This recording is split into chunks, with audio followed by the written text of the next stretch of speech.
Presidency university news headlines. দেশের যে কোনো পরিস্থিতি মোকাবেলার জন্য নির্বাচিত সরকারের বিকল্প নেই বললেন আমির খসরু। জাতীয় স্বার্থে ঐক্যমত্যের বাইরে যাওয়ায় কোনো সুযোগ নেই বলেও জানান তিনি। বলেন, দেশের রাজনৈতিক সংস্কৃতির পরিবর্তন চায় বিএনপি। আস্থা ভোট এবং অর্থ বিল ছাড়া অন্য সব বিষয়ে সংসদ সদস্যরা স্বাধীনভাবে ভোট দিতে পারবেন। দ্বিতীয় দফায় তৃতীয় দিনের বৈঠকে বিষয়টি সুরাহা হয়। এনসিপি এবং গণ অধিকার পরিষদের অভিযোগ, কমিশন বিএনপির দিকে ঝুঁকে পড়েছে।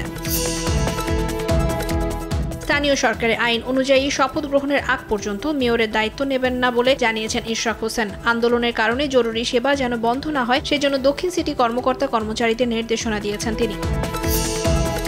জুলাই আগস্ট হত্যাকাণ্ডের বিচার দ্রুত শেষ করতে মঙ্গলবার আনুষ্ঠানিক যাত্রা শুরু করে আন্তর্জাতিক অপরাধ tribunal 2। Chief prosecutor Tajul Islam বলেন, জুলাই আন্দোলনে সংগঠিত মানবতা বিরোধী অপরাধের বিচার এগিয়ে নিতেই দ্বিতীয় ট্রাইব্যুনালের যাত্রা। ইরান ইসরায়েল যুদ্ধের কারণে বিশ্ববাজারে জ্বালানির দাম বাড়লেও দেশের বাজারে বাড়ানোর চিন্তা নেই বলে জানান অর্থ উপদেষ্টা। আগের দামেই জ্বালানি সহ প্রয়োজনীয় সকল পণ্য আমদানি করা হচ্ছে। ডেঙ্গু জ্বরে গত 24 ঘন্টায় সারা দেশে নতুন করে আক্রান্ত হয়েছেন 234 জন। ঢাকার বাইরে ডেঙ্গু আক্রান্ত রোগীর সংখ্যা বেশি। ঢাকার হাসপাতালগুলোতেও বাড়ছে রোগী। প্রান্তিক পর্যায়ে স্বাস্থ্য পরীক্ষার পরামর্শ বিশেষজ্ঞদের।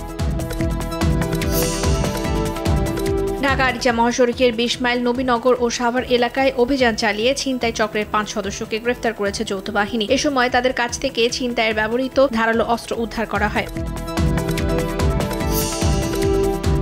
ইসরায়েলে মুহুর্মুহু ক্ষেপণাস্ত্র হামলা করেছে ইরান। অন্যদিকে তেহরানের রাষ্ট্রীয় টেলিভিশন ভবনে হামলা চালায় ইসরায়েল। ইরানের সর্বোচ্চ নেতা খামেনিকে হত্যা করলেই কেবল এই সংঘাতের অবসান ঘটবে বললেন নেতানিয়াহু। গাজায় আরও 56 ফিলিস্তিনিকে হত্যা করেছে বর্বর ইসরায়েল। নিহতদের বেশিরভাগই ত্রাণের সাহায্য পেতে মরিয়া হয়েছিলেন। গাজায় ইসরায়েলের এ যুদ্ধ পদ্ধতি ফিলিস্তিনিদের ওপর ভয়াবহ, বিবেকহীন এবং চরম দুর্ভোগ ডেকে এনেছে। জয় দিয়ে ক্লাব বিশ্বকাপ আসর শুরু করলো ইংলিশ জায়ান্ট চেলসি। অন্যদিকে ক্লাব বিশ্বকাপের এফ গ্রুপের ম্যাচে রাতে মাঠে নামবে বরুসিয়া ডর্টমুন্ড। মেট লাইফ জয় নিয়ে আসর শুরু করতে চায় ডর্টমুন্ড।